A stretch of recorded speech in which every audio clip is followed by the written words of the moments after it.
Estoy dando un momentito para que se terminen de ingresar las personas, ¿eh?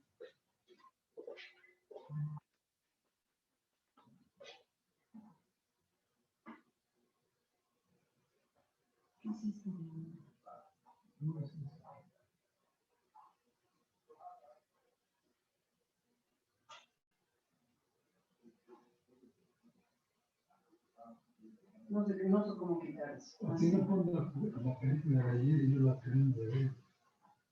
Es que me interesó mucho.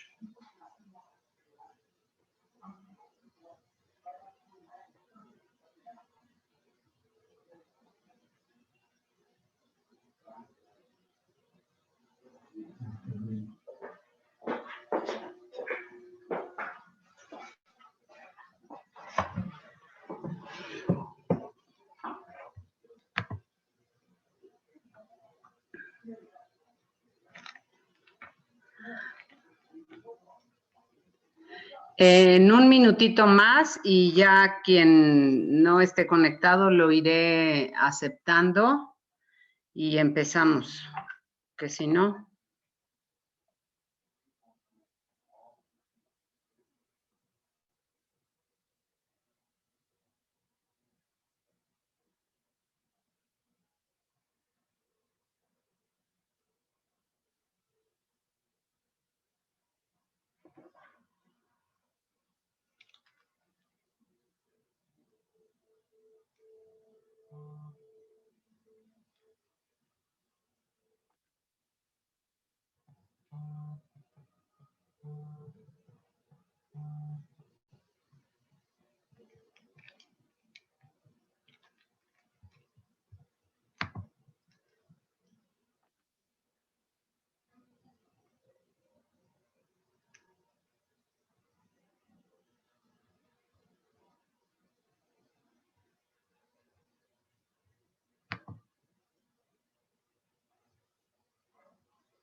Bueno, vamos a dar inicio.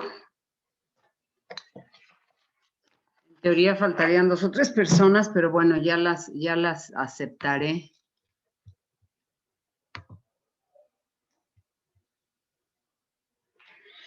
Bueno, primero les voy a leer rápidamente los antecedentes de la doctora Mari Carmen Gorbea.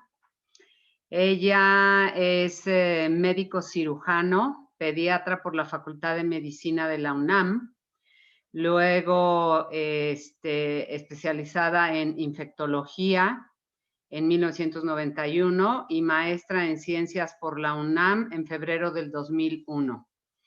Es ex investigadora en el Instituto Mexicano del Seguro Social, posgraduada en negocios en 2003, graduada en administración en servicios de salud para países en vías de desarrollo por la School of Public Health en Zagreb, Yugoslavia, en 1983.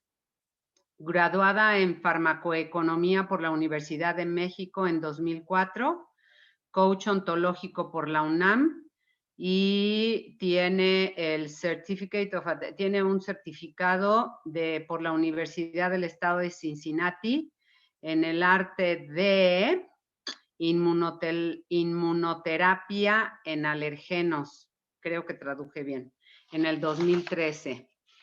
Luego ha desempeñado las siguientes posiciones como directora de la Clínica de SIDA en Pediatría en el Hospital de Infectología del Centro Médico Nacional La Raza del Seguro Social desde 1991 hasta que se jubiló. Directora médica del Hospital de Infectología La Raza de febrero del 2001 a agosto del 2005. Vicepresidenta del Colegio de Posgraduados del Seguro Social del 2005 al 2007, vicepresidenta de la Sociedad Mexicana de Pediatría del 2008 al 2010, directora médica de GlaxoSmithKline Farmacéutica de 2009 a 2011, responsable de la organización del Congreso Internacional para conmemorar los 80 años de la Academia Mexicana de Cirugía y los 70 años de la creación del Seguro Social, realizado en 2013 en la Ciudad de México, con la participación inédita de 2 premios Nobel, el doctor Harald Surhausen y el doctor Luc Montagnier, entre otros distinguidos conferencistas, habiendo ella, que yo sepa, trabajado en conjunto con el doctor Luc Montagnier. Ha trabajado con 2 premios Nobel, uno es él en investigaciones del SIDA, del VIH. Ha impartido conferencias en diferentes países, en Montreal, Canadá, en 1989. La mayor parte de ellas no se las leo, están en inglés, son acerca del VIH. En Florencia, Italia, en 1991, en Ámsterdam, Holanda, en 1992, en Berlín, Alemania, en 1993, en Yokohama, Japón, en 1994, donde participó con conferencia y en la sesión plenaria, en Praga, en la República Checa, en 1994, con 2 conferencias, en San Francisco, California, en 1995 en una sesión plenaria, en Vancouver, Canadá, en 1996, en Santiago de Chile, en 1997, en Génova, Suiza, en 1998, en Glasgow, Suecia, en 1998, en El Cairo, Egipto, en el 2000, y en Ecuador, en abril del 2008. Tiene varias publicaciones, muchas de ellas en cuestión relacionada con pediatría, específicamente muchos de ellos en VIH. Me corrigieron aquí que es Ginebra, Suiza, perdón. Bueno, tiene varias publicaciones y como actividades de educación médica es excoordinadora de los cursos del Programa Universitario de Investigación en Salud por la UNAM, es exprofesora adjunta de la Cátedra de Pediatría Médica en la UNAM, médica de la UNAM y el Seguro Social, y es responsable académica del Diplomado en Temas Selectos en Infectología de la Facultad de Estudios Superiores en Iztacala, en la UNAM. Y tiene varios reconocimientos, entre ellos el primer lugar de la Fundación Kellogg en investigación en nutrición infantil en 1999, con la investigación está en inglés, se los voy a traducir. Composición corporal en los niños mexicanos infectados por VIH, reconocimiento al desempeño y la excelencia en 2003 por el Hospital de Infectología, reconocimiento al mérito institucional por el Seguro Social en 2007, ex investigadora titular A del Seguro Social, y tuvo el primer lugar en investigación de la Academia Mexicana de Pediatría con el título de la investigación Factor, espero decirlo bien, Mari Carmen, Factor Transcripcional Yin-Yang 1 y correlación en el estado clínico de niños con infecciones perinatales de VIH en 2007 y ha participado en las sociedades, la Academia Mexicana de Pediatría, la American Association for the Advancement of Science, la American Society of Microbiology, la International Association of Physicians in AIDS Care, socio fundador de la Asociación Mexicana de Especialistas en VIH, Fundación UNAM y la Sociedad Mexicana de Pediatría. Pues ese es el currículum de Mari Carmen Gorbea, una persona súper preparada a nivel infectología y como les mencioné en lo que les envié, una persona que como doctora interviene muchísimo en la cuestión molecular, vamos a decir, y bioquímica de la situación. De hecho, muchas de sus investigaciones han estado relacionadas con eso. Entonces, pues bueno, vamos a comenzar y las dejo con Mari Carmen. Va a hablar ella y vamos a dejar las preguntas para el final, ¿ok? Permíteme tantito, Mari Carmen.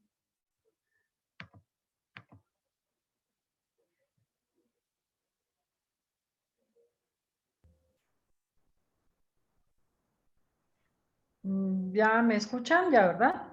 Ya. Bueno, muy buenas tardes, noches. Pues antes que nada, muchas gracias por su tiempo y su interés en, pues digamos que va a ser una charla de amigos, porque así los considero a todos. Y le doy las gracias a Silvia y a Sarita, quienes tuvieron la iniciativa de tener esta reunión virtual, porque como bien nos dijo Silvia hace un rato, bueno, pues lo que está causando tanta información, paradójicamente, es más desinformación. Y la mayoría de nosotros, incluyéndose una servidora, a veces no saben qué posiciones tomar, sobre todo que considero que uno de los errores más graves que he detectado a nivel mundial en el caso de esta pandemia es el manejo mediático de la misma. Debo comentarles que dentro de mi vida profesional es la tercera vez que en tiempo real me toca vivir una pandemia. Yo debuté como médico muy joven cuando la pandemia del VIH-Sida, y le decía yo a Silvia que en algún punto de esta pandemia siento como un déjà vu, porque todo lo que está pasando fue muy similar, guardando las proporciones, con la infección por el VIH. ¿A qué me refiero? Pues que son entidades nuevas que se declararon pandemias, que los virus son, pues si me permiten la comparación, primos hermanos, ambos son retrovirus, los dos tienen ARN, los dos tienen mecanismo de replicación similar, que es un conjunto de enzimas que se llaman retrotranscriptasa inversa. Y bueno, pues esa es una de las primeras pandemias que me tocó vivir en tiempo real. Después me tocó la de la influenza H1N1. En aquella oportunidad yo estaba como directora médica de la farmacéutica GlaxoSmithKline, y ahí me tocó todo lo que es el traer la vacuna a México. No existía, así es que podemos hablar un poquito de la vacuna. Puede traer una vacuna que no existía, que era nueva, las pruebas, todo lo que estamos viviendo ahorita en tiempo real. Y bueno, esta es la tercera pandemia en la que estoy, ya con un enfoque quizá por lógica de edad y de tiempo en esto, con más madurez y observando las cosas con más entusiasmo, con más interés, pero también con más discreción para poder emitir opiniones, y todo lo que les voy a compartir, bueno, pues quiero que les quede la certeza de que todo lo está documentado, todo está en medicina basada en evidencias, y nada es algo que a mí se me ocurra o que no haya una evidencia científica documentada. Así que, bueno, pues vamos a comenzar esta charla, como les digo, de amigos. Y bueno, pues pandemia, como ya sabemos, es una enfermedad, para ponerle la definición, se considera que debe ser una enfermedad epidémica que se extienda a muchos países o que ataque a todos los individuos de una localidad o región. Aquí debo comentar que a partir del 2010, la Organización Mundial de la Salud modificó un poquito los criterios. Hace algunos años, unos 20, 25 años, pandemia tenía que ver con el número de individuos infectados de cualquier situación o circunstancia. A partir del 2010 se definió como pandemia que cuando menos un individuo tuviera la enfermedad en cada continente. Entonces, cumpliendo bajo ese criterio, pues es que estamos ante una pandemia que es la de la infección por el coronavirus. Hablemos un poquito muy breve que los virus son entidades infecciosas microscópicas que solo pueden multiplicarse en las células de otros organismos. ¿A qué me quiero referir? No hay forma, los virus por eso también se conocen o se consideran parásitos intracelulares obligados, porque los virus deben de estar dentro de una célula para poderse multiplicar y reproducir. Tienen la peculiaridad de infectar todo tipo de organismos. Son extraordinariamente pequeños como para ser observados con un microscopio convencional. Los virus se hallan en casi todos los ecosistemas de la Tierra y son el tipo de entidad biológica mucho más abundante. Por lo tanto, el estudio de los virus recibe el nombre de virología, que es una rama a su vez de la microbiología. Como hemos dicho, los virus se diseminan de muchas maneras y cada tipo de virus tiene un método distinto de transmisión. Entendamos que una cosa es diseminación y otra cosa es transmisión. Diseminación puede ser que haya en el agua, en el viento, en la tierra. Y transmisión es que tengan la necesidad de producir un proceso infeccioso. Todo ser vivo, todos nosotros y cualquier ser vivo de cualquier reino, animal o vegetal incluso, tiene un ácido nucleico. Sin embargo, no todos los organismos que se autorreproducen y que poseen ácido nucleico se aceptan como seres vivos, como es el caso de los virus que nos ocupan en este momento. Es importante destacar que el primer encuentro entre humanos y virus realmente se pierde con el tiempo, pero está registrada en la historia la presencia de enfermedades que hoy sabemos que son producidas por virus, como la viruela, la fiebre amarilla, la rabia o la gripe. Aquí debo hacer un pequeño paréntesis y comentar que este coronavirus, que son las imágenes que les comparto en este momento, se ha documentado que incluso en el sudario y en la sábana santa de Cristo, bueno, pues también hay evidencia de partículas virales de este tipo, de tal forma que pues es un virus que ya tiene un buen tiempo dentro de nosotros. Los virus están constituidos por el mismo material que las células, que las que tenemos todos nosotros, ya que es de estas células de donde se forman. Toman un pedazo por sí, no pueden existir per se. Siempre tienen que tener una parte del hospedero. Estructuralmente, los virus pueden poseer muchas formas. Pueden ser esféricos, pueden ser poliédricos, pueden ser filamentosos, pueden ser irregulares, y algunas de ellas pueden ser muy llamativas cuando se observan con el microscopio electrónico. El material genético está constituido, como habíamos hablado, por ADN o ARN. En el caso del coronavirus es a un virus ARN, que como les comentaba, es un virus muy similar en su composición genética al virus de la inmunodeficiencia humana, que también es un virus ARN. Hasta el momento no se ha visto un virus que posea los dos tipos de ácido al mismo tiempo, ADN o ARN, es uno u otro. Aunque en algún momento dentro de su ciclo de replicación, dentro de la célula pueden cambiarse a uno u otro, ADN o ARN, de manera transitoria. Esto es importante recordarlo. Si nos vamos un poquito a la definición operacional de virus, virus tal cual significa veneno y corresponde a una denominación que se le dio originalmente a fines del siglo XVIII a ciertas sustancias que obviamente en aquel entonces no se conocían, pero se sabía que tenían poder patógeno. Los virus, por lo tanto, se pueden clasificar según la célula huésped que infectan. Como habíamos visto, virus animales, plantas, virus en hongos, virus y bacteriófagos, que para complicar más la microbiología, los bacteriófagos son virus tan pequeñitos que son capaces de infectar a una bacteria. Y ahorita en una lámina siguiente vamos a ver el tamaño para que tengamos una idea a qué situación nos estamos enfrentando. Hay tipos de virus que contienen ARN en lugar de ADN como material genético y usa una enzima llamada transcriptasa inversa para convertir en parte del ADN de las células anfitrionas o de las que están parasitando, utilizar el material genético de esta célula para poderse reproducir.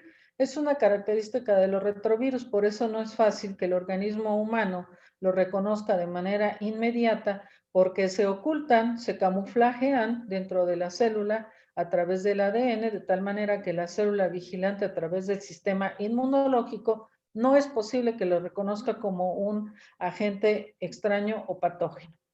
Esto le permite a los virus que hagan muchas copias, se hagan muchos virus como si fueran fotocopias en las células anfitrionas. Y una vez que son demasiadas las copias de virus, evidentemente pues la célula se muere, se destruye y entonces las partículas virales empiezan a circular por el torrente sanguíneo y es una de las formas en que el sistema inmunológico lo va a identificar. El virus, como les decía yo, que causa el SIDA, es un tipo de retrovirus muy cercano en su composición genética al coronavirus.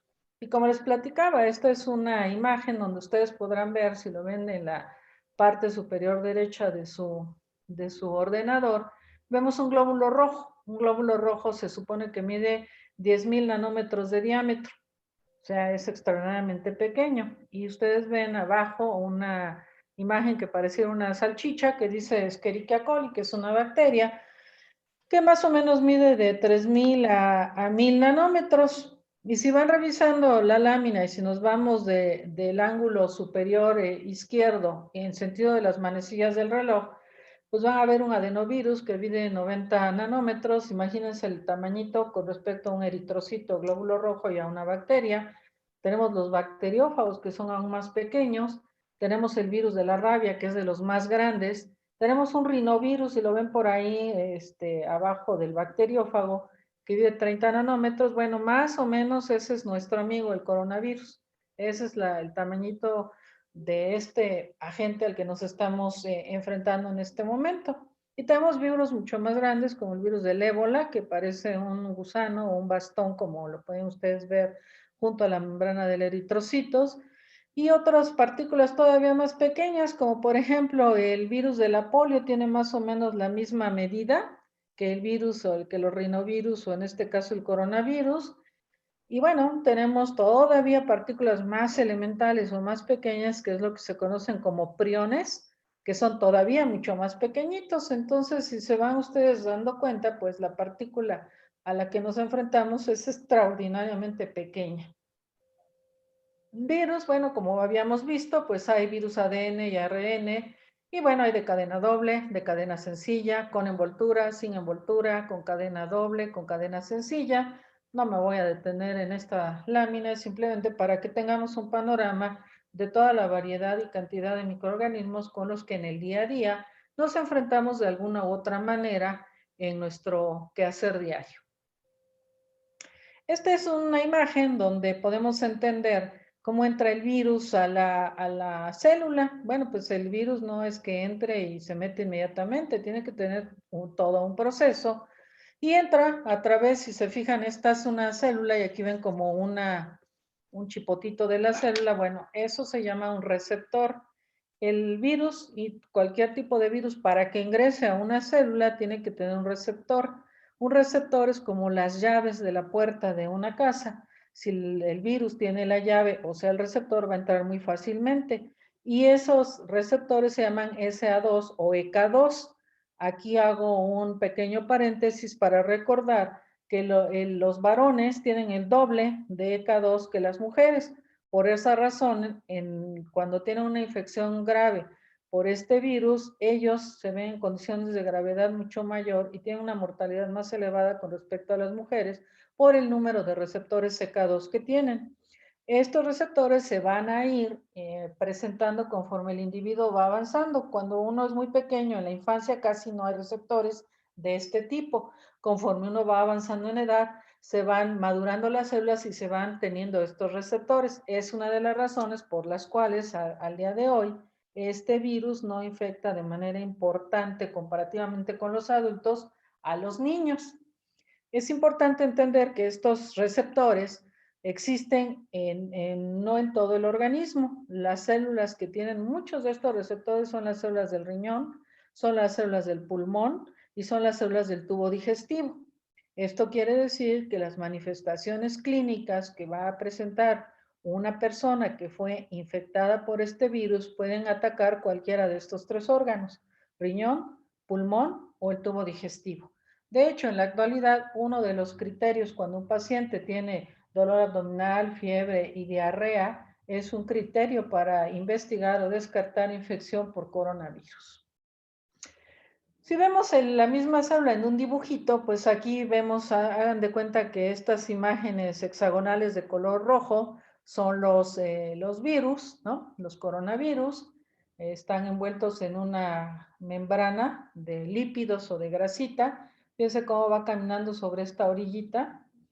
Cuando encuentra el hueco, que digamos que aquí quedaría el receptor, ahí se queda pegado y no entra completa. Digamos que lo inyecta, como ven en la tercera imagen, y ya una vez que lo inyecta, queda el material genético adentro de la célula, que es el RNA, que va a utilizar un pedazo del DNA de la célula a la que entró para poderse replicar.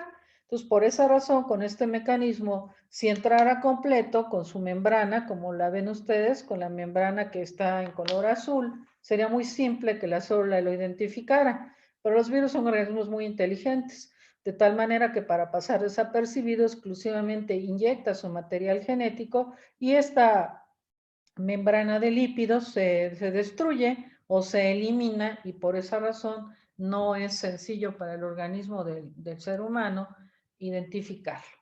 Esta imagen me gusta mucho porque se dan cuenta de este señor que está entre tosiendo y estornudando o ambas cosas. Bueno, pues vean la cantidad de partículas que expele con un estornudo. Esto es una imagen de un estornudo de un resfriado común, que como sabemos es una de las infecciones que con más frecuencia experimentamos los seres humanos en todos los grupos de edad. Más del 50% de los casos se produce por rinovirus. Recuerden ustedes que el coronavirus es un rinovirus, rino de nariz, que quiere decir que es una de los sitios por donde este virus ingresa a nuestro organismo. Tiene más de 115 variedades diferentes, por lo que resulta tan difícil las vacunaciones. Las fuentes de contagio, pues como es obvio en esta lámina, pueden ser secreciones nasales, la transmisión aérea o a través del contacto con las manos. Por eso se ha insistido mucho desde la pandemia del H1N1, lo que se conoce como el estornudo de etiqueta, estornudar en el ángulo interno del codo. ¿Por qué? Porque nosotros, si usamos las manos para cohibir las secreciones que expelemos a la hora de toser o de estornudar, y no nos lavamos inmediatamente las manos, si tocamos cualquier superficie, es donde vamos a ir dejando los rastros virales. Si viene alguien y lo toca y se toca la cara, bueno, pues es una de las formas como se propagan estas infecciones de manera tan rápida. Es importante recordar que nosotros como seres humanos nos tocamos en promedio la cara entre 2 y 2.500 veces al día. Entonces es una de las razones por las que se utiliza o se justifica el uso de la careta, porque bueno, pues es una barrera que va a impedir que yo me toque con mi propia mano el rostro, porque ya estamos viendo que el virus, la vía principal de ingreso al organismo va a ser por la nariz. Y eso me lleva al siguiente comentario. Hay mucha gente que básicamente utiliza mal el cubreboca, deja la nariz descubierta y exclusivamente se tapa la boca. Bueno, pues eso y nada es lo mismo. Entonces, si vamos a utilizar una mascarilla o cubrebocas, hay que taparnos la zona de la nariz y, por supuesto, de la boca. ¿Cuál es la historia natural de la enfermedad por la COVID? Bueno, en este dibujo ven estas muñequitas donde tenemos el día 1, que es el día del contagio, que si lo pueden ver en un amarillo muy pálido, en su región superior, en lo que es la nasofaringe, pues se ha tenido contacto con alguna persona infectada, va evolucionando en el tiempo y fíjense cómo va cambiando. Bueno, la idea de que va cambiando de colores para que vayan ustedes dándose cuenta que una vez que se tuvo el contacto, los síntomas van a empezar en promedio entre el día 6. Sin embargo, pues ya en la actualidad hay rangos que van desde el día 4 hasta el día 14, que son los días en los que eventualmente, si tuvimos contacto con alguna persona portadora del virus, es el tiempo que tendríamos, si tenemos la sospecha, de autoaislarnos para evitar diseminar la infección, si fuera el caso. Aquí en la siguiente lámina vamos a ver lo que en medicina se llama la historia natural de la enfermedad. Esta es una gráfica donde vemos aquí el día 0.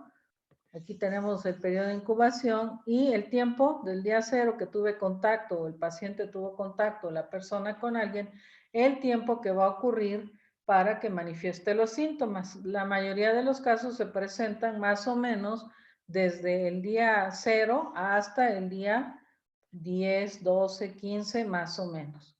En este momento, si ustedes se fijan aquí de color lila, tenemos lo que es la excreción viral, y es donde se hace la detección del RNA genómico, que es cuando se utilizan las pruebas de vías respiratorias superiores o la famosa PCR. O sea que si yo acabo de tener un contacto hace una hora con algún infectado, aun cuando me haga yo, la prueba va a salir negativa y eso no descarta que yo esté infectada. Por lo tanto, aquí viene otra conclusión. Si yo tengo riesgo o sospecho que estuve con una persona infectada, me debo esperar 5 días para realizarme la prueba, ya que antes la cantidad de partículas virales es baja para que la PCR resulte positiva.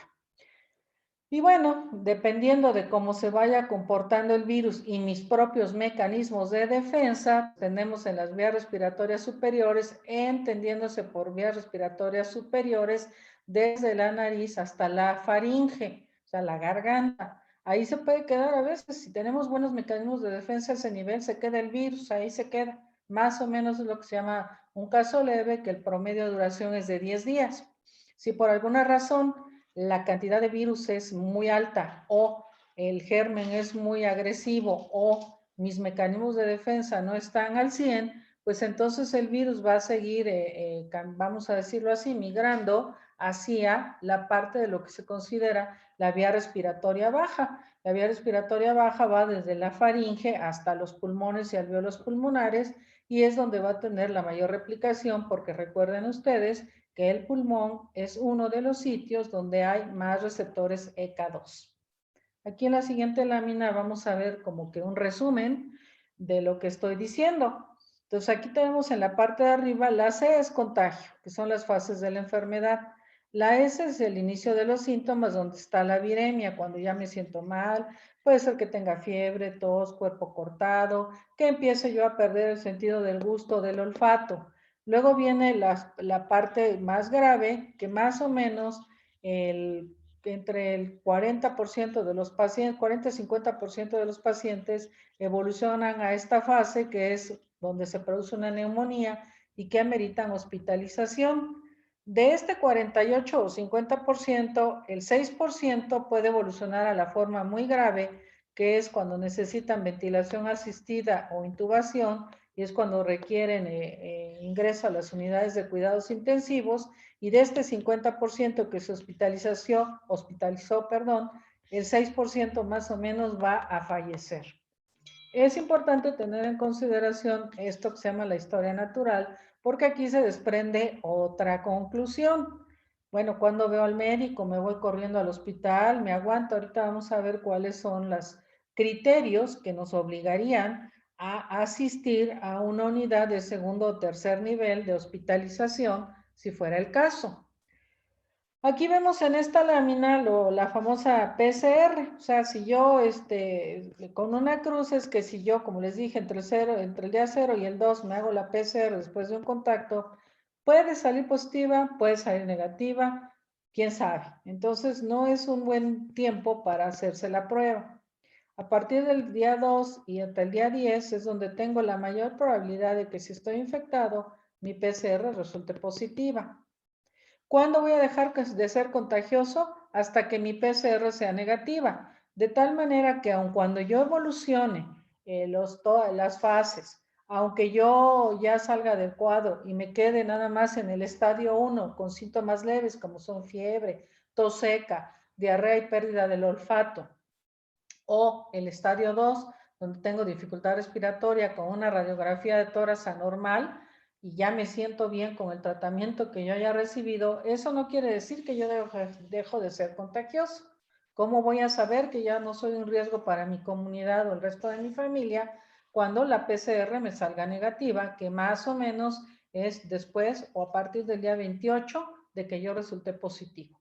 Entonces prácticamente es un mes que yo tengo que esperarme, volverme a hacer una PCR, y si esta PCR ya es negativa, bueno, pues ya puedo reincorporarme a mis actividades habituales.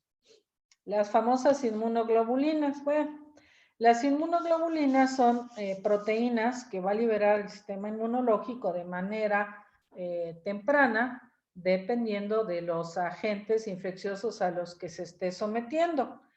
En este momento no hay inmunoglobulinas específicas estandarizadas de la clase M y G a nivel comercial para poder hacer el diagnóstico. Sin embargo, lo que pasa en el organismo es que la IgM, si se fijan, mucho tiempo se va a tardar en hacerse positiva, más o menos hasta la primera semana. Su pico máximo es entre la segunda semana y va disminuyendo.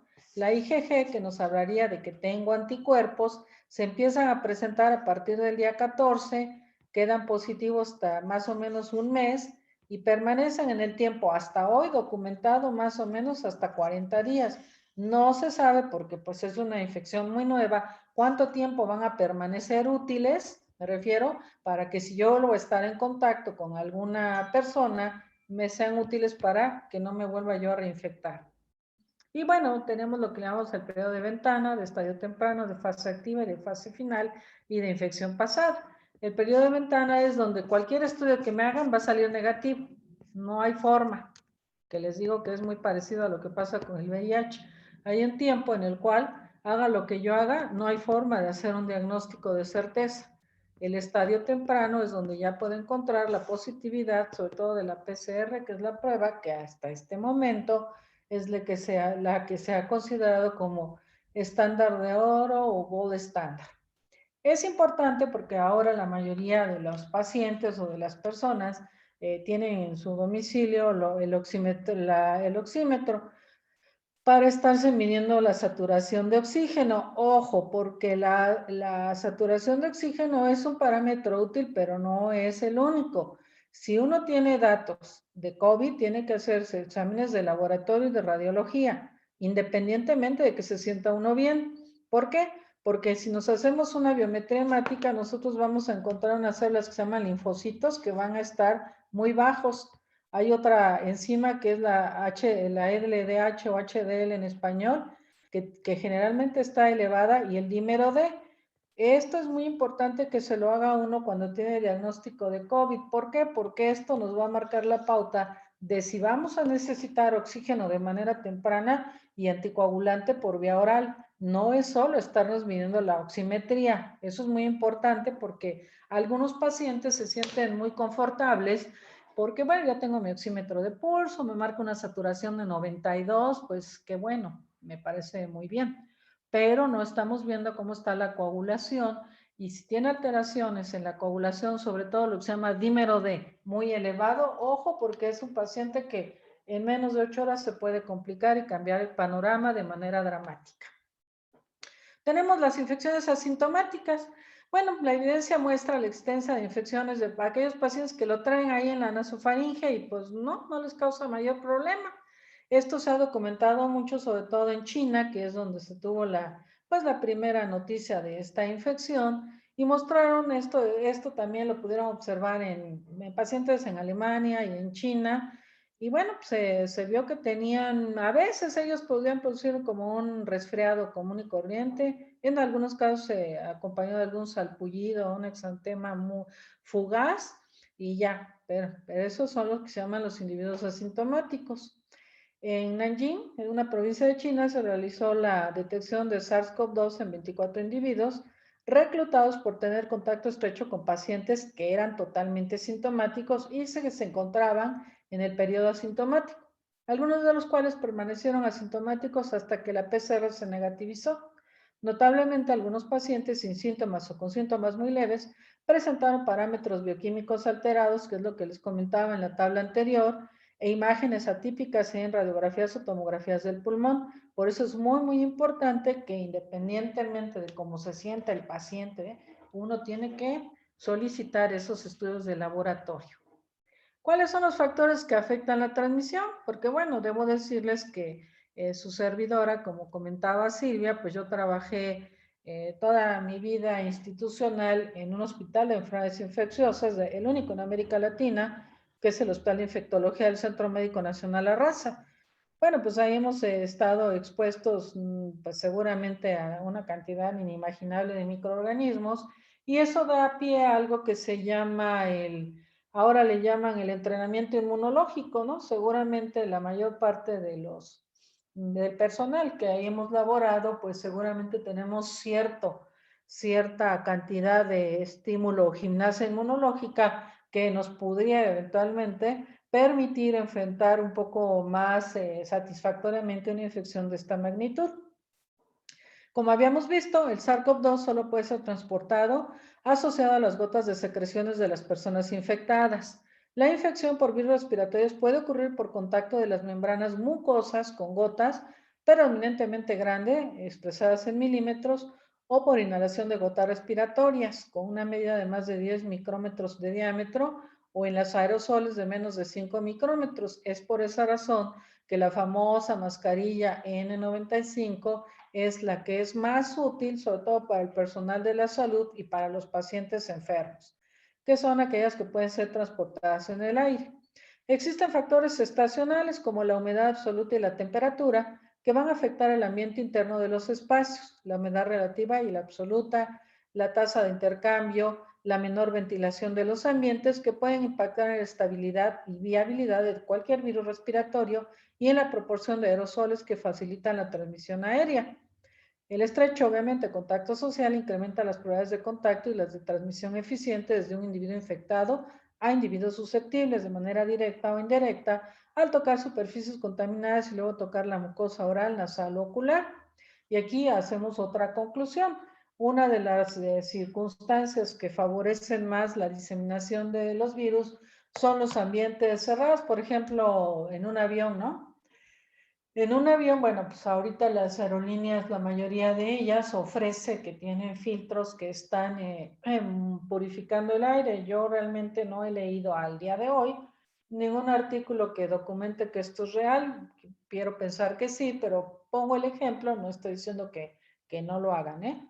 Simplemente cito el ejemplo que es un ambiente cerrado en el que estamos, pues no sé, si hacemos un viaje, qué sé yo, fuera del país, un viaje transatlántico, Europa, Asia o cualquier lado, imagínense la cantidad de horas que vamos a estar metidos en un ambiente cerrado. Si ahí viaja alguien que esté infectado o que sea sintomático, es un factor de riesgo. Como conclusión, si yo por razones las que sean necesito viajar, debo utilizar una mascarilla N95, cambiármela cada 4 horas, porque una vez que esta se humedece, deja de ser útil. Otros factores para considerar serían los mecanismos de defensa propios del individuo, que es algo que mediáticamente se habla poco en esta pandemia, como son nuestras barreras naturales que existen en las puertas de entrada de nuestro organismo. La respuesta antiviral, todos tenemos respuestas antivirales intrínsecas que pueden inducir a una célula susceptible y permisiva a ser o no infectada. Y nuestra respuesta innata como hospedadores que se induce en forma inespecífica cada vez que el organismo se encuentra con un virus. Estos mecanismos pueden determinar que el individuo puede impedir la entrada del virus o bien eliminar la infección como aquellos que solamente se les queda en la nariz o restringirla para que solo se produzca una infección localizada como habíamos visto en las vías respiratorias altas.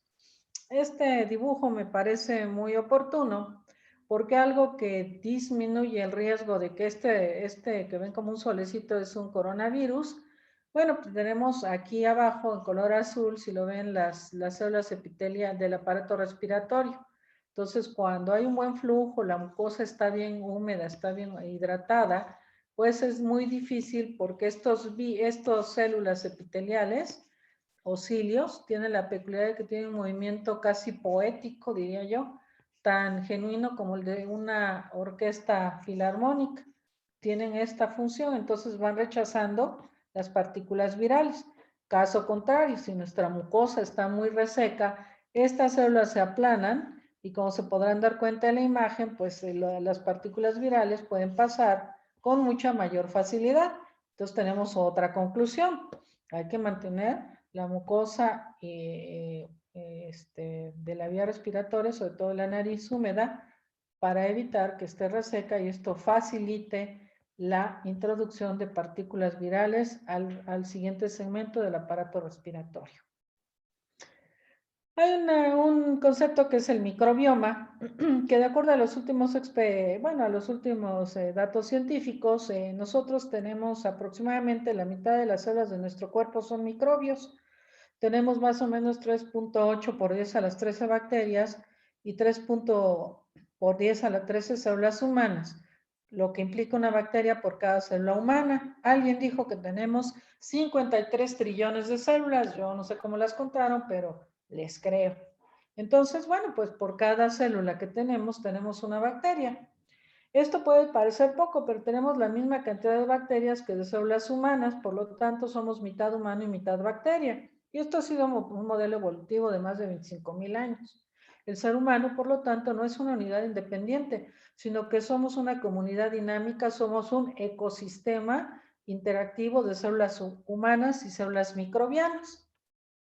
Y esta imagen pues nos habla de cómo se forma el microbioma. Cada individuo, si se van fijando, tenemos unas lunetas de diferentes colores que se van desarrollando desde el recién nacido, cambia cuando es uno de niño adolescente, los factores hormonales, la época en la que está más estable es en el adulto hasta los 60 años y posterior a esta edad vuelve a alterarse nuestro microbioma. El estudio de las interacciones del medio ambiente con nuestros mecanismos de defensa naturales se llama epigenética. Y por supuesto que interactúan muchísimos factores, como desde bebés, la alimentación al seno materno o al biberón, la fisiología depende de donde trabajamos. Por ejemplo, les comenté mi ejemplo, que yo toda la vida he trabajado con enfermos infecciosos. Los veterinarios que trabajan, por ejemplo, con animalitos, pues también tienen un microbioma y nuestro microbioma es tan peculiar que se adapta a donde vayamos, a donde vivimos y se va adaptando también a nuestros cambios por la edad. Entonces también no hay que dejar de lado que una buena alimentación, un buen estilo o calidad de vida hace que tengamos un sistema inmunológico mucho más eficiente para contener muchos procesos infecciosos. Tenemos también la microbiota. Incluso ya está bien documentado que cada aparato, sistema y región de nuestro organismo tiene su propia microbiota. Y la diversidad es enorme. La composición es diferente y varía de persona a persona. Y hay muchos factores que influyen en la evolución a lo largo de la vida. En general, nuestras comunidades microbianas están compuestas por algunos tipos bacterianos, junto con bacterias distintas, pero en pequeño número. También tenemos hongos, también tenemos virus, también tenemos parásitos que viven ahí, digamos que como un inquilino de nosotros, pero que nos ayudan a defendernos, digamos que serían las primeras líneas de defensa ante algún agente infeccioso, cualquiera que éste sea.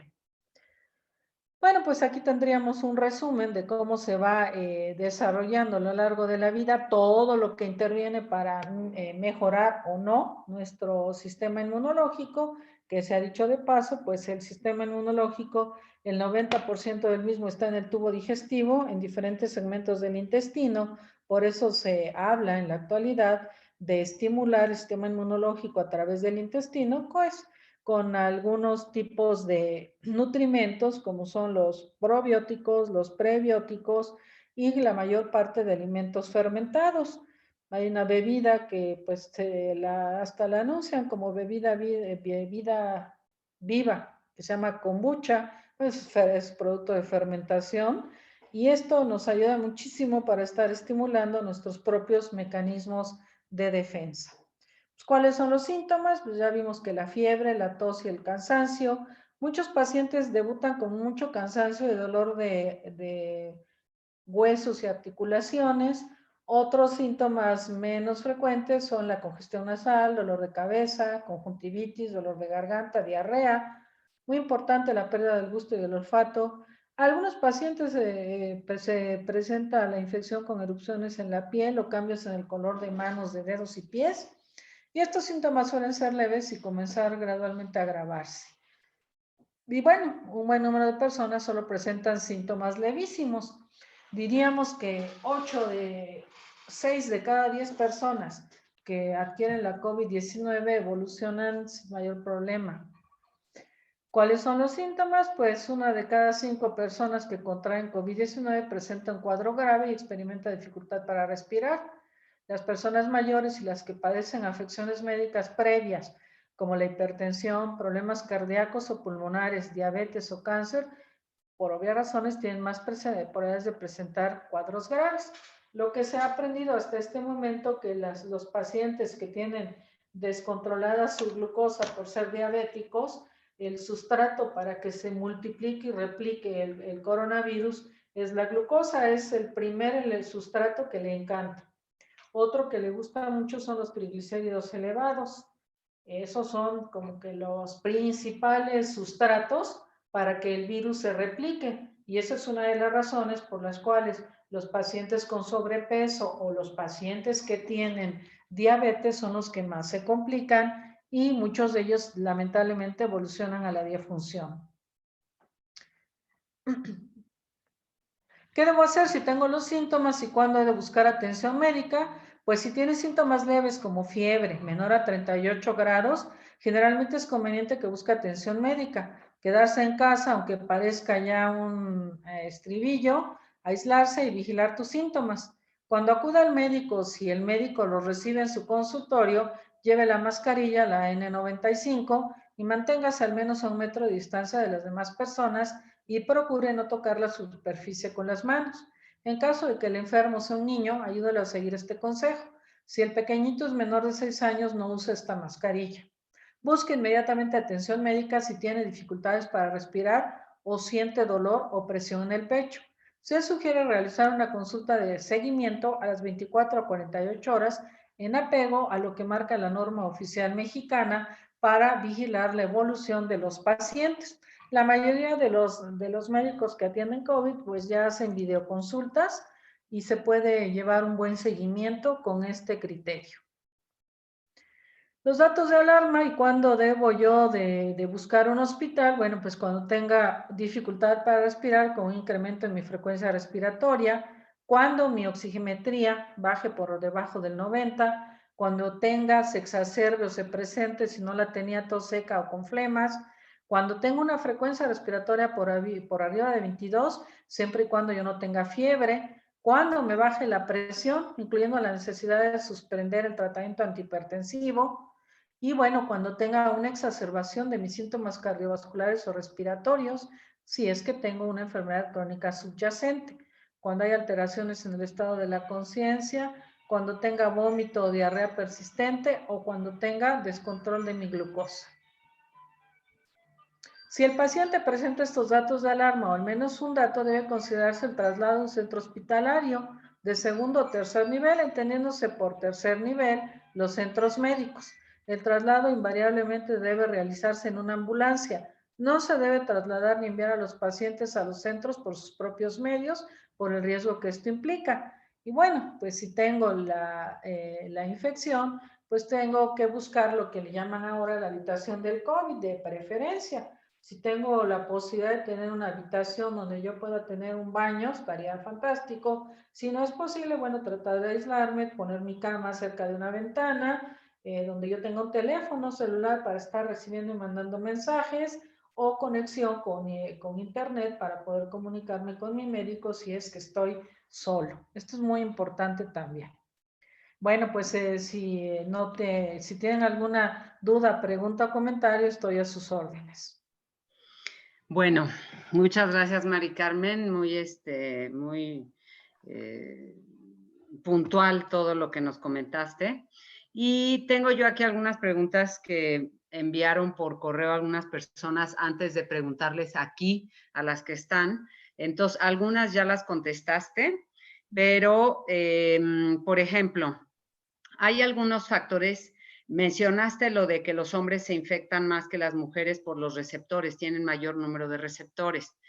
¿Hay algunos factores que alteren a ese número de receptores y que hagan que en un domicilio, por ejemplo, se infecte una persona y las demás no? No, tiene más que, a ver, una cosa es enfermedad y qué buena pregunta, Silvia. Una cosa es infección y otra cosa enfermedad. La infección es cuando tenemos contacto con el agente infeccioso, cualquiera que éste sea, pero que no nos causa síntomas. La enfermedad es cuando ya tenemos síntomas, fiebre, tos, ataque al estado general, pérdida del estado de alerta, disminución o pérdida del olfato, etcétera. ¿De qué depende que a unos les vaya, como bien dices, ¿no? Porque es un escenario muy frecuente. Tengo familias que 2 o 3 miembros están enfermos o infectados y 2 o 3 que no tienen nada, incluso PCR negativa. Acuérdense que hablamos un poquito del microbioma, tiene mucho que ver los mecanismos intrínsecos de defensa del hospedero para que no se manifieste la enfermedad. En cuanto a incrementar o disminuir los receptores, en algún punto inicial de la pandemia se habló de que algunos fármacos que se utilizaban para la hipertensión eventualmente podrían sobreexpresar estos receptores, los famosos EK2. En algún punto dado se empezó a pensar que esta terapia antihipertensiva podía favorecer el incremento de casos de infección por COVID. Sinceramente solo salió un artículo y eso fue muy al principio de la pandemia y al día de hoy esa línea se dejó como un poquito en resguardo, no se ha vuelto a hablar de que per se el medicamento estimule esos receptores o el incremento en la expresión de los mismos.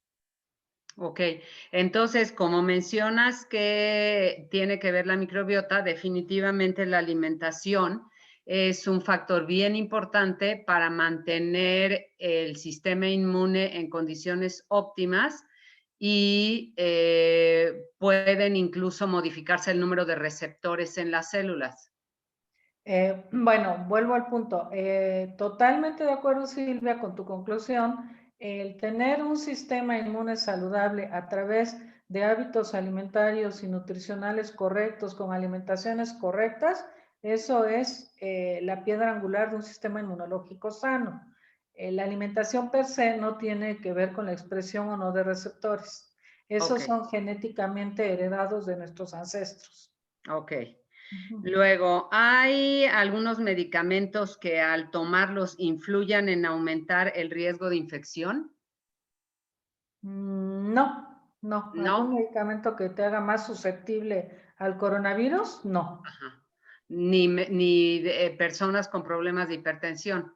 No, no, no, no. Ok. ¿Qué hay de cierto en que los famosos asintomáticos puedan ser personas que se infectaron y que su propio sistema inmune fue capaz de destruir el virus sin siquiera haber llegado a infectar a otros? De hecho, lo comentamos casi al principio, Silvia, muy buena pregunta. En algunos casos, sí, mira, para que se dé un proceso infeccioso se necesitan varios factores. Se necesita la virulencia del germen, se necesita la susceptibilidad del hospedero y se necesita la cantidad de microorganismos. Son 3 factores. Si en un escenario de una persona que tiene un sistema inmunológico saludable, está expuesta a una cantidad X de partículas virales, puede mantenerlo cohibido en su nasofaringe, o sea, en lo que es la vía respiratoria superior, sin que a este paciente le cause enfermedad. Pero eso no obsta que si tose o estornuda y está cerca de un susceptible, le transmita la infección. O sea que sí infecta. Claro, por Ok, supuesto. ok. Mencionaste que es necesario hacer una prueba para determinar si el paciente va a requerir oxígeno tempranamente para darle anticoagulantes. Y hemos sabido, por ejemplo, de casos que la persona ya está como a punto de salir del hospital y de pronto se voltea el escenario y en cuestión de horas incluso llega a morir. Eso puede deberse a que a lo mejor no le hicieron este análisis que tú dices, donde pueden determinar que puede presentarse una complicación porque no le aplicaron oxígeno o algo así. No, fíjate que lo que hemos estado aprendiendo a lo largo de este año es que el coronavirus puede producir algunos efectos metabólicos tardíos. O sea, intencionadamente cualquier hospital o médico que atienda pacientes con COVID siempre te va a pedir una biometría hemática y te va a pedir una prueba que se llama dímero D. El dímero D tiene que ver con la coagulación. Te va a pedir una radiografía de tórax o en algunos casos te puede pedir una tomografía de tórax. Con este bagaje de estudios más el cuadro clínico del paciente, el médico tiene un panorama para definir si el paciente se puede quedar en su domicilio o desde un principio es un paciente tributario a manejo hospitalario. ¿Por qué? Porque hay pacientes que aparentemente, de acuerdo a la oximetría de pulso, están oxigenando bien, pero ves la imagen radiológica y ves lo que le llamamos un pulmón blanco. Uf, pues ese pulmón blanco no es un paciente que lo puedas manejar en su domicilio con una mascarilla de oxígeno. Es un paciente que va a requerir presión positiva de oxígeno, no intubación, pero sí se ponen unas cánulas especiales en la nariz donde entran hasta 60 litros por minuto con una presión importante. Entonces, eso es un manejo hospitalario, por eso es importante hacer todo este cortejo de análisis y estudios para poder tener, junto con el paciente, un panorama más claro de cuál podría ser la evolución a mediano y corto plazo. ¿Y una persona que esté en ese estado podría estar en su casa o sí tiene que estar en hospital? ¿Cuál? Los que me dices que se ponen el oxígeno, porque hay muchos que en su casa están con el oxígeno y Sí. regulado. Mira, si el paciente tiene una biometría hemática aceptable, que no tiene ni leucocitosis, que es un incremento por arriba de 12,000 de los leucocitos, o linfopenia, que es una disminución muy baja de los linfocitos, y no tiene alteración importante en el dímero D, se puede manejar en su domicilio, con oxígeno, con mascarilla y con anticoagulantes por vía oral, sí se puede, pero hay que estarle dando un seguimiento tanto el médico como el paciente, pues a través de la estrategia que a ambos convenga. Puede ser que generen una videoconsulta cada 48, 72 horas, o puede ser que el paciente se esté reportando vía telefónica con su médico cada 8 horas con los signos vitales que son frecuencia respiratoria, frecuencia cardíaca, temperatura y la oximetría. Eso ya es un poquito conforme el médico y el paciente lleguen a un acuerdo. Ok. ¿Cómo mantenemos húmedas las vías respiratorias? Que dijiste que hay que mantenerlas húmedas para ayudar a que los virus se detengan. Porque ahorita, por ejemplo, es época seca en el ambiente, ¿no? Claro. Eso puede resecar las vías. ¿Cómo lo mantienes? ¿Con estas aerosoles o con qué? Puede ser útil los aerosoles de agua de mar o puede ser lo que yo recomiendo a mis pacientes es humidificador de ambiente en su habitación. No dije vaporizador, no dije nebulizador, humidificador de ambiente, se le pone agua del garrafón, se enchufa como si fuera una lámpara y está lanzando al ambiente micropartículas de agua. Esto es suficiente para mantener tu vía aérea humectada. Ok, perfecto. Preguntan también que qué opinas de la ivermectina como preventivo, que se está recomendando mucho y obviamente como tratamiento por sí mismo, y si se puede combinar, y ahí viene una preguntita que además ya por aquí le hicieron, se puede combinar con dióxido de cloro. Bueno, la ivermectina es un medicamento que al día de hoy, mira, hay 3 medicamentos que forman lo que se llama la piedra angular del manejo de la COVID. La citromicina, la claritromicina y la ivermectina. La ivermectina, ninguno de los 3, porque los 3 pertenecen al grupo de los antibióticos, ningún antibiótico es profiláctico, o sea, ninguno es preventivo. Cualquiera de los 3 se utilizan para inmunomodular el sistema inmunológico a nivel pulmonar. No son tratamientos para antivirales, por lo tanto, no se queden las personas con la idea de que es para eliminar el virus, es para inmunomodular a nivel pulmonar el tracto respiratorio. Ahora bien, ¿de qué depende en el que se tiene más experiencia y en el que hay artículos suficientes publicados con respecto a la utilidad? Es la ivermectina, pero no se usa como profiláctico, se usa como tratamiento una vez que se tiene el cuadro documentado de COVID. Entre la claritromicina y la citromicina el médico tiene que tomar la decisión porque algunos de estos dos fármacos pueden producir trastornos del ritmo cardíaco en personas susceptibles. Ok, En cuanto al dióxido de cloro que preguntaste, el dióxido de cloro no es un medicamento. El dióxido de cloro se utiliza pues para purificar el agua, ¿no? Por ejemplo, las plantas potabilizadoras de agua utilizan dióxido de cloro.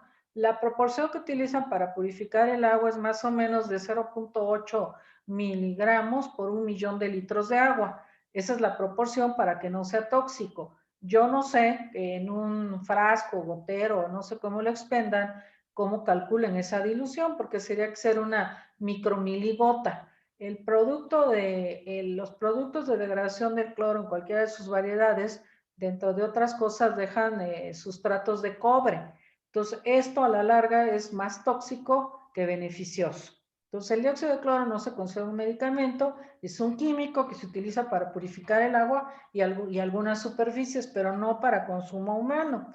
Y aquí hago un paréntesis. Ya muchas aseguradoras como GNP, Zurich y ¿cómo se llama esto? Bueno, no me acuerdo, hay tres que ya se manifestaron. Seguros Monterrey. Ajá, que ya dijeron que si el paciente tiene evidencia de haber ingerido dióxido de cloro, aunque tengas 30 años de antigüedad en tu seguro, no te lo cubre. Ok. Entonces la ivermectina sí sirve como preventivo o no sirve, porque eso ahorita está mucho poniéndose de moda a través de WhatsApp. No, no es preventivo, es un tratamiento inmunomodulador cuando ya tiene uno el virus. Entonces no tiene caso tomarlo. No, porque no te va a servir. O sea, nada más estás... Gastando. Exacto. Ok. Sí. Y según esto, algunas personas dicen que sirve como, ay, se me fue ahorita, como si lo que le hacen a los perritos que te dan un, como desparasitante. ¿Sí es cierto eso? De hecho, es el mecanismo fundamental para el cual se creó. La ivermectina entra dentro del grupo de los antiparasitarios. O sea que, ¿Perdón? perdón, sí, No, perdón, sigue. no, sí, eso fue el uso primario para lo cual fue creado. Ahora, a raíz de la infección y de todo esto, se observó que tiene un efecto inmunomodulador bastante útil para evitar la tormenta de citoquinas, que es lo que condiciona la gravedad de los pacientes con COVID. Ok, bueno, ya eso que se está poniendo de modita no tiene ningún sentido. Pues Ok. mira, que consulten a gente que sepa, porque luego esas cadenas de WhatsApp, quién sabe quién las organiza y no siempre traen información fidedigna, ¿no? Claro. Sí, es que está llegando mucho de que tomes ivermectina con quien saque, ni les he puesto yo atención, pero son varias cosas y que con eso también, incluso hay un video de, no recuerdo quién lo grabó porque yo no lo vi, donde recomiendan justamente tomártelo como preventivo. No, Pero la ivermectina, además, al ser un medicamento, tiene forzosamente algún efecto secundario. como todos Silvis, sí. Como yo les dije a algunos en los chats, es que para qué tomas un medicamento que te va a generar efectos secundarios y que ni siquiera tienes la seguridad que realmente te esté protegiendo contra el COVID, porque por eso lo están empezando a tomar. No es preventivo, Ok, lamentablemente. ok. Luego, bueno, aquí ya lo que mencionaste del dióxido de cloro, ok. Aquí una persona me mandó un correo que dice, en el caso de que una persona esté tomando dióxido de cloro, ¿se contrapone con la vacuna? Pues no es que se contraponga, per se se está intoxicando lentamente esa persona.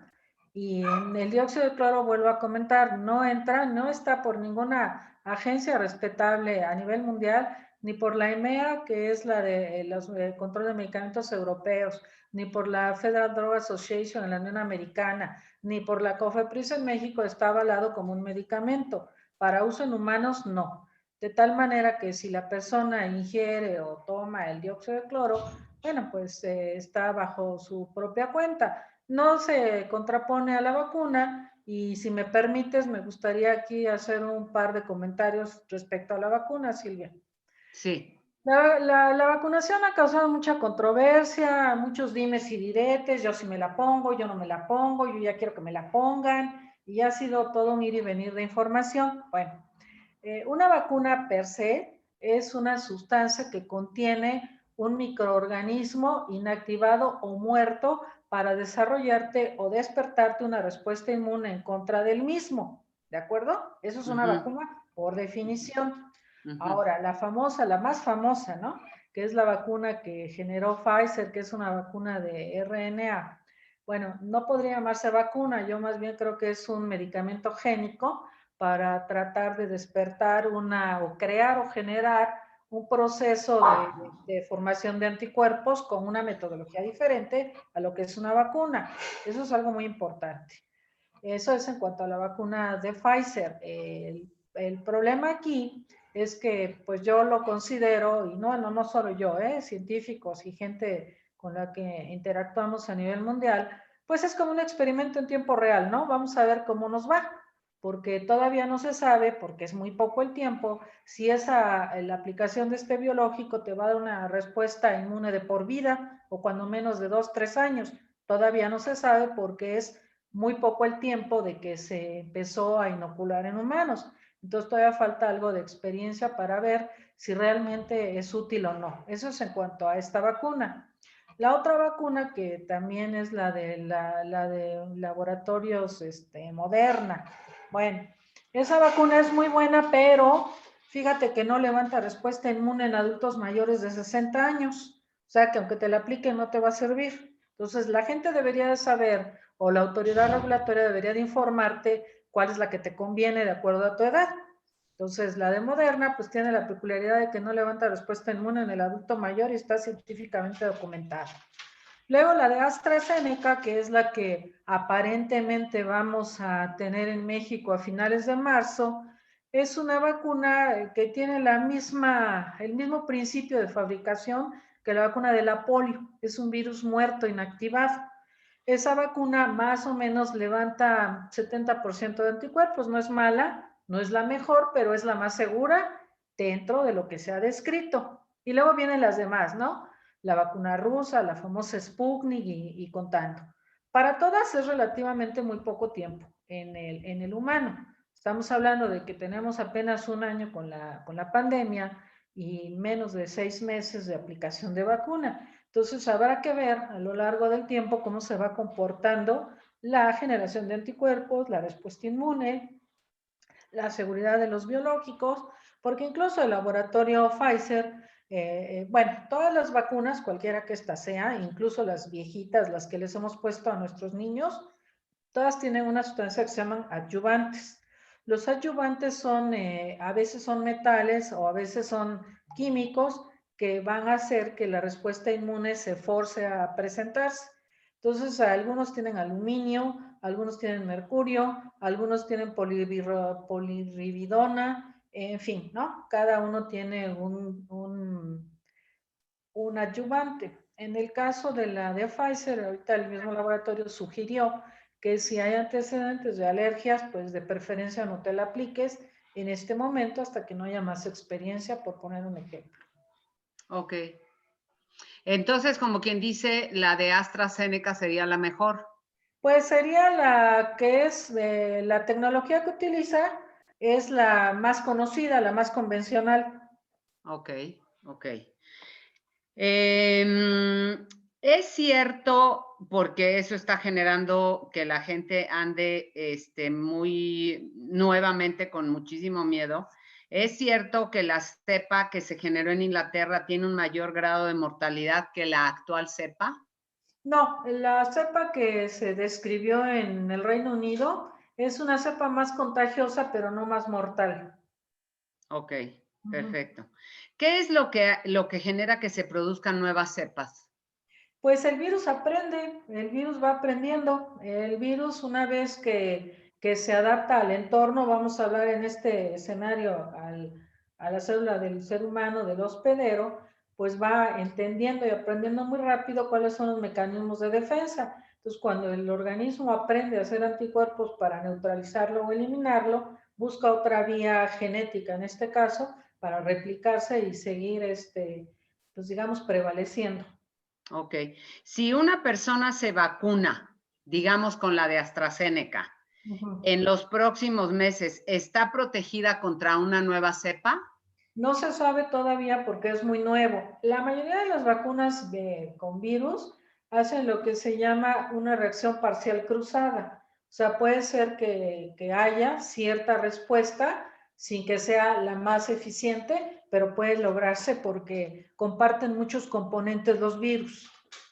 Ok, o sea que sí podría en un momento dado protegerte contra una nueva cepa. Sí. Ok.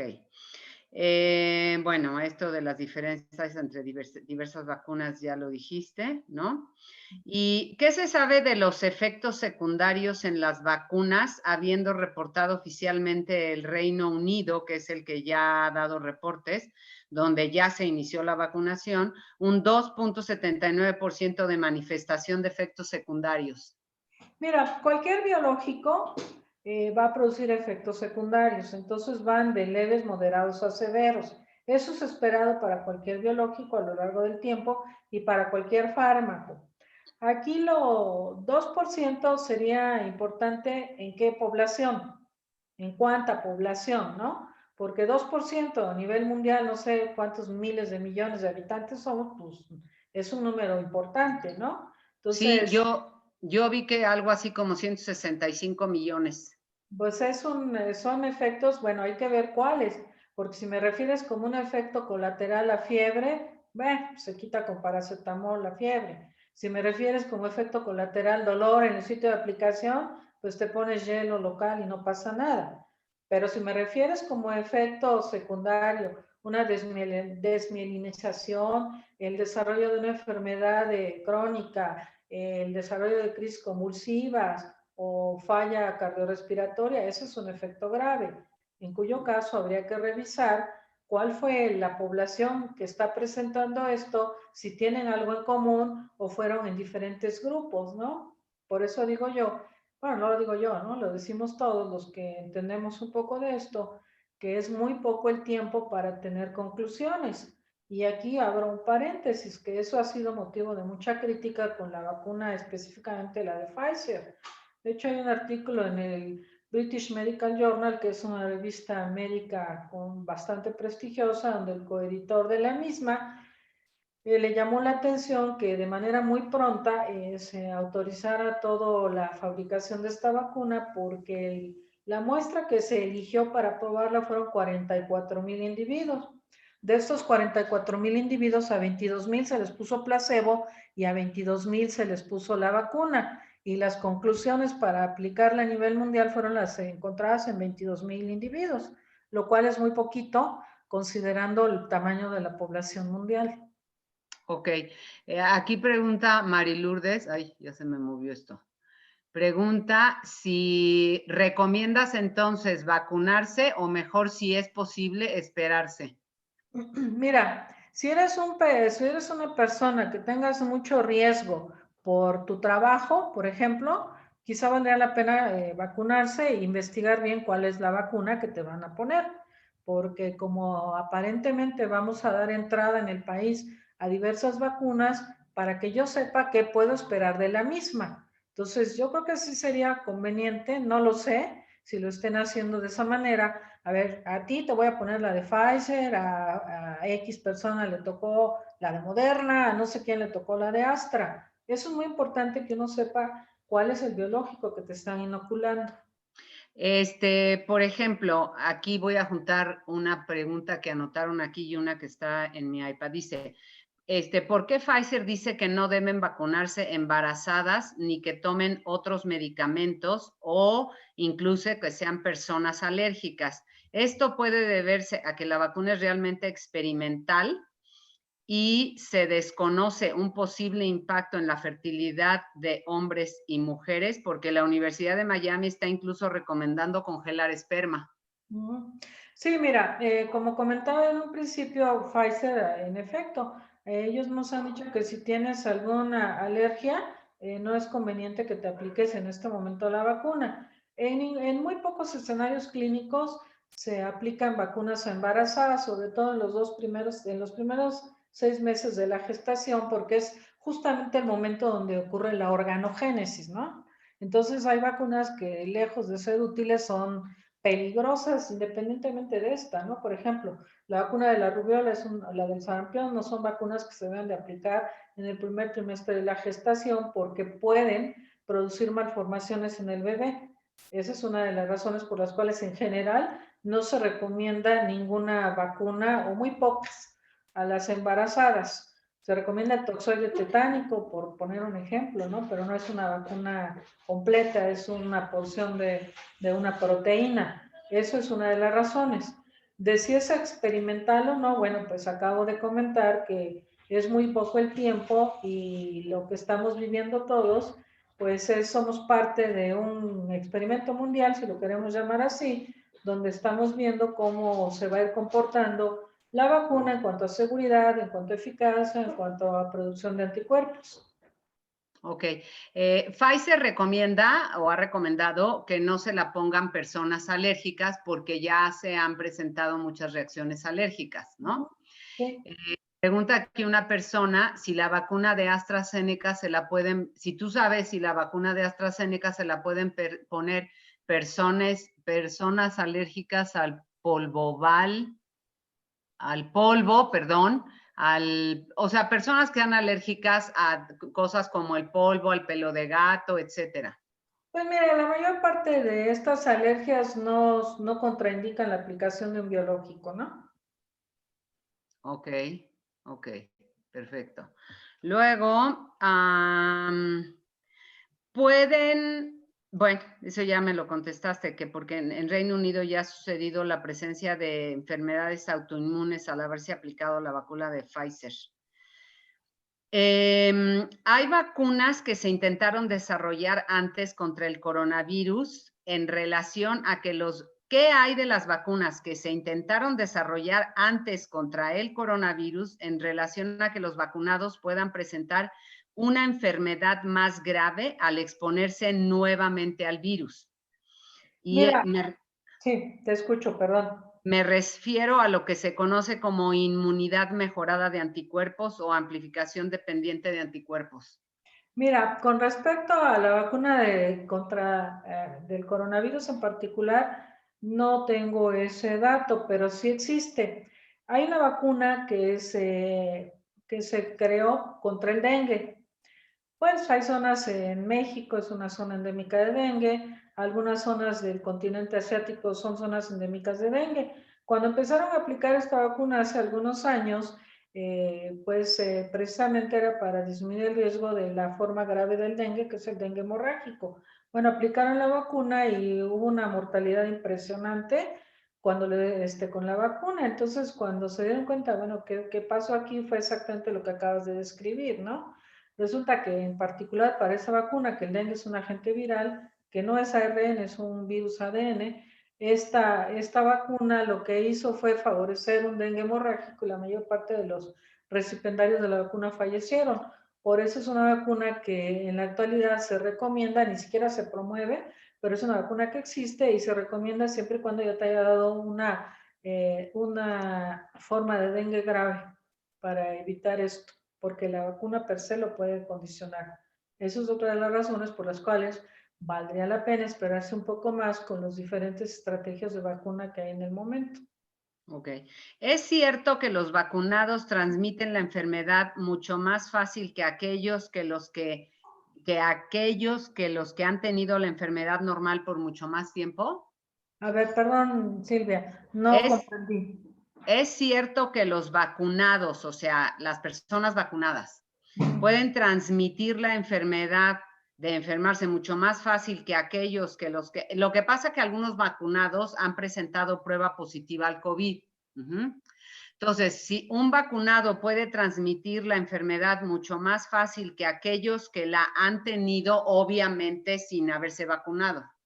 No, yo creo que ahí hay un error en la interpretación.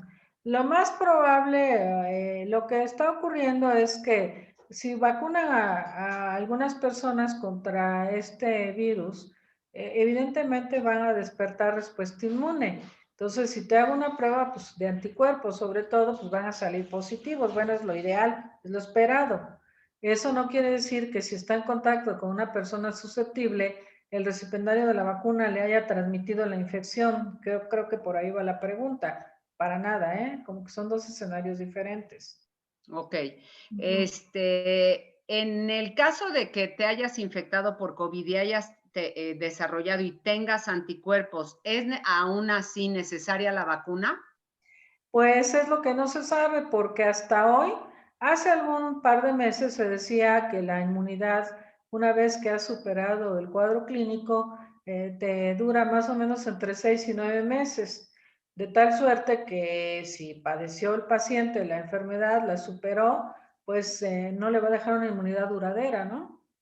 Ok. Entonces, esa es una de las razones por las cuales incluso ya hay algunos grupos de personas, sobre todo de personal de la salud, que han recibido la vacuna y que previamente habían sido enfermos de COVID. Ok. Ujú. Una persona pregunta también, si tú te vacunas, estás vacunándote en ese momento y presentas una reacción alérgica en el momento, es como, digamos, ¿te pueden ayudar ahí o simplemente en donde sea que te estén vacunando, pues dicen, esta presentó, que se vaya a tratar a ver a dónde es su alergia? Pues mira, la verdad de las cosas es que me parece que al día de hoy los esquemas de vacunación han sido en zonas aledañas a unidades hospitalarias. Una reacción de alergia o anafilaxia es tan grave que en segundos te mueres, porque la reacción más grave es un edema angioneurótico, se te cierra la laringe, la vía respiratoria, y o te la resuelven en menos de 5 minutos o la probabilidad de que sobrevivas es muy baja. Entonces, me parece que la mayor parte de las vacunas la están aplicando precisamente por ello en sitios donde hay infraestructura médica para resolver el problema en caso de que se presente. No te pueden dejar ir, pues ya que le vaya muy bien, se toma un antihistamínico y ahí nos avisa cómo le va, ¿no? Pues no. Ok. Una persona acá pregunta también que si si el precio de una vacuna influye en la efectividad de la misma, o sea, en que sea mejor la que es más cara y peor la que es más barata, o si no hay ninguna relación. No, no hay ninguna. Mira, el costo del biológico tiene que ver con la investigación que se invirtió para desarrollarla. Te pongo un ejemplo, ¿no? Como decíamos, la de Pfizer, yo no la considero una vacuna, creo que es un biológico. Este biológico más o menos se supone que cuesta la dosis entre 20 y 22 dólares, más o menos. La de Astra, que tiene una tecnología más estandarizada y con muchísimo más tiempo, la vacuna cuesta 2 dólares la dosis. Ok. Preguntan también aquí, ¿cuál es la mejor prueba para saber si uno tiene el virus de los 3 tipos que ofrecen? ¿La de anticuerpos, la de antígeno o la PCR? La PCR nasofaringea. Ok.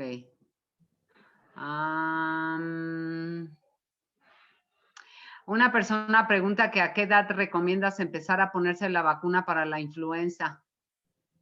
Bueno, la vacuna de la influenza se pone desde los niños a partir del año de edad. Ok.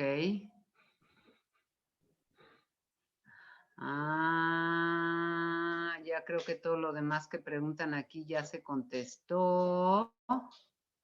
Personalmente, ¿tú qué opinas de la vacuna de Pfizer? Es un biológico, insisto, no es una vacuna, es un biológico muy interesante. Me parece que porque esto no está nuevo, ¿eh? Hay una bioquímica húngara que más o menos tiene 25 años trabajando esta tecnología, ¿eh? No es que se haya inventado el año pasado o hace 2 años.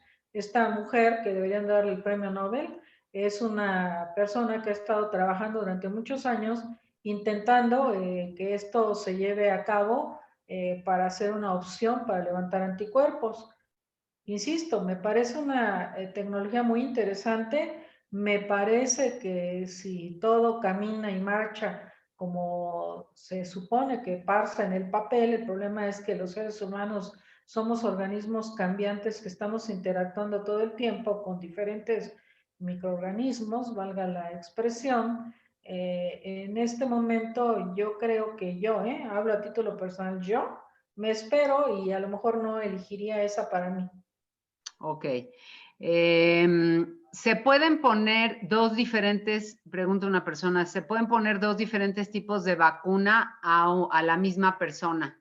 No es lo ideal, porque puedes, ahí sí, puedes condicionar una reacción entre una y otra que podría incluso llevar a la muerte al paciente. Ok. ¿Es recomendable ahorita en medio de la pandemia ponerse la de la influenza?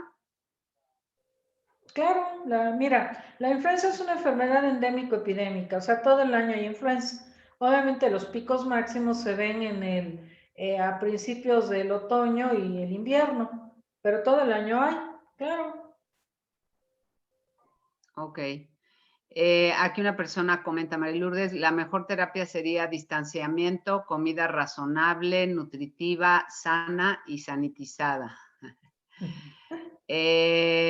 Bueno, aquí pregunta también una persona, ¿por qué si el contacto con el virus no da inmunidad, la vacuna sí lo haría?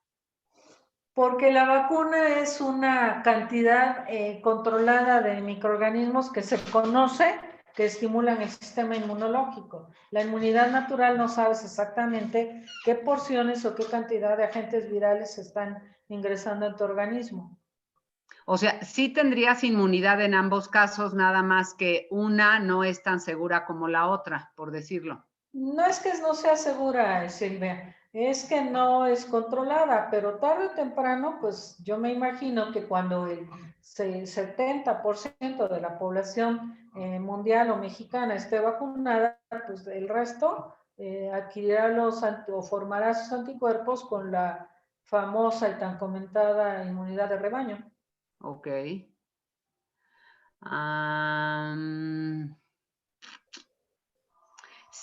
Pregunta una persona si sirve de algo el factor de transferencia. El factor de transferencia todos lo fabricamos ante un proceso infeccioso y eventualmente es sí y no.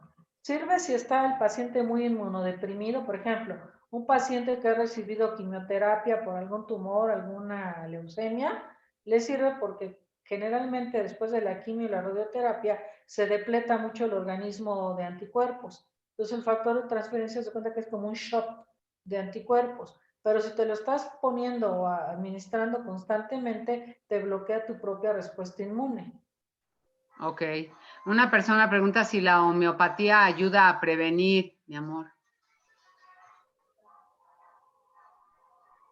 Si la homeopatía ayuda a prevenir. No sé, no sabría la respuesta, Silvia, no lo sé. Ok. Pregunta otra persona, si la prueba que ya está autorizada en la COFEPRIS. No te entiendo, Laura, tu pregunta. No entiendo tu pregunta. Una persona pregunta que si atiendes casos de COVID, sí. Sí. Ok. Bueno, creo que esas son todas las preguntas anotadas aquí. No sé si alguien tenga alguna otra pregunta adicional a todo lo que ya comentó Mari Carmen. A ver, si dejamos de compartir tantito si dejas de compartir para poder ver a todos los integrantes, Mari Carmen. Sí, permíteme. Déjame ver, un minuto. Ay, dejar de compartir. Listo. Perfecto, ok.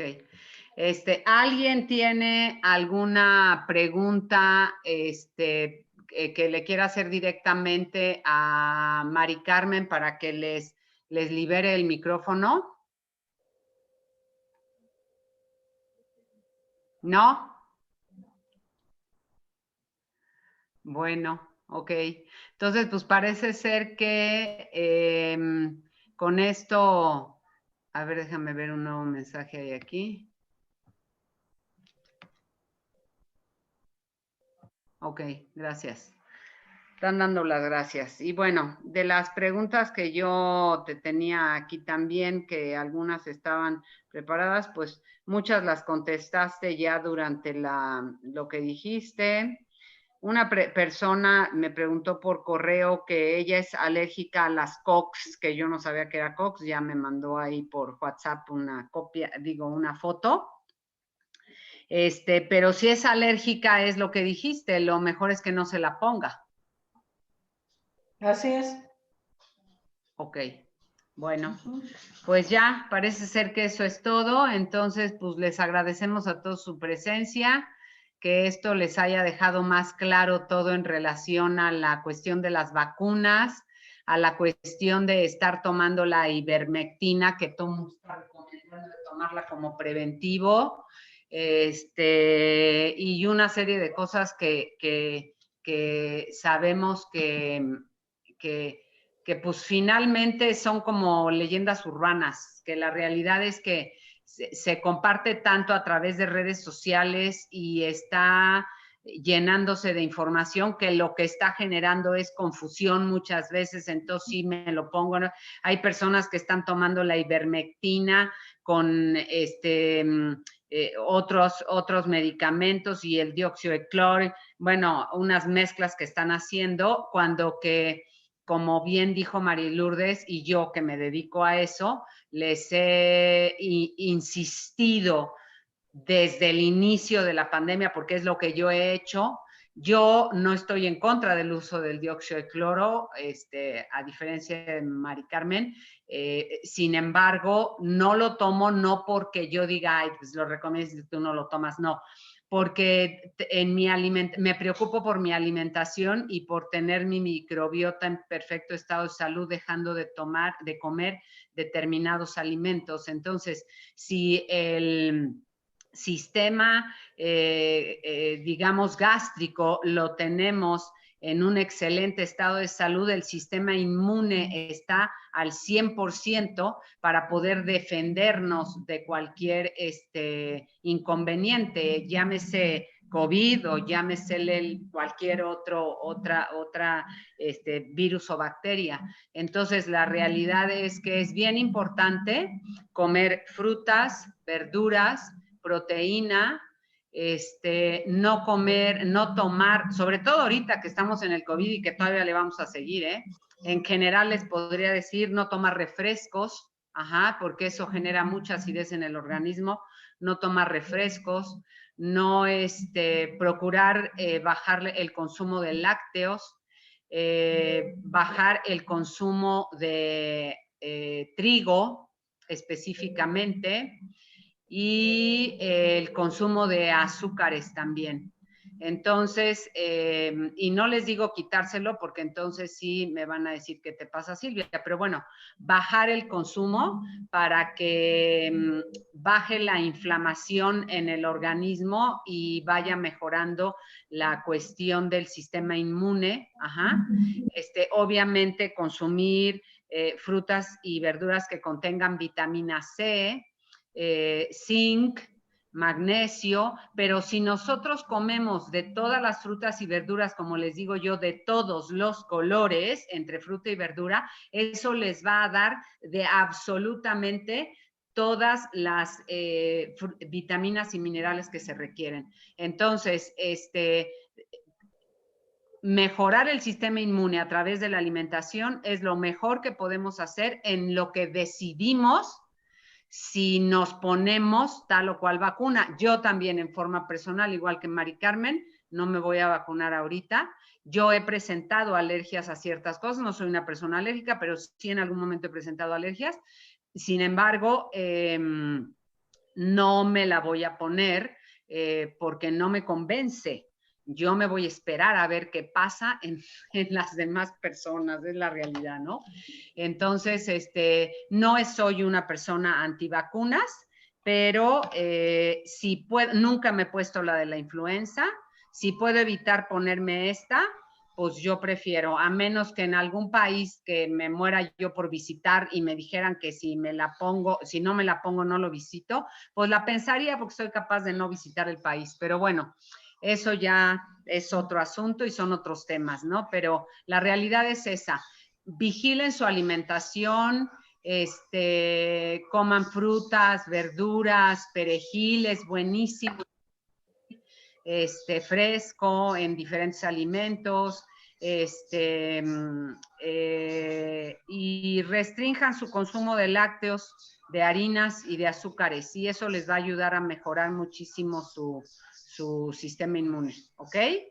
Pues muchas gracias a todos por estar, y pues le damos las gracias a Mari Carmen por este tiempo, y pues a todos ustedes por su interés, ¿ok? Gracias, Mari Carmen. Gracias a ustedes. Gracias, Silvia. Que tengan buenas noches. Ya. Bye. Gracias. Bye. Bye.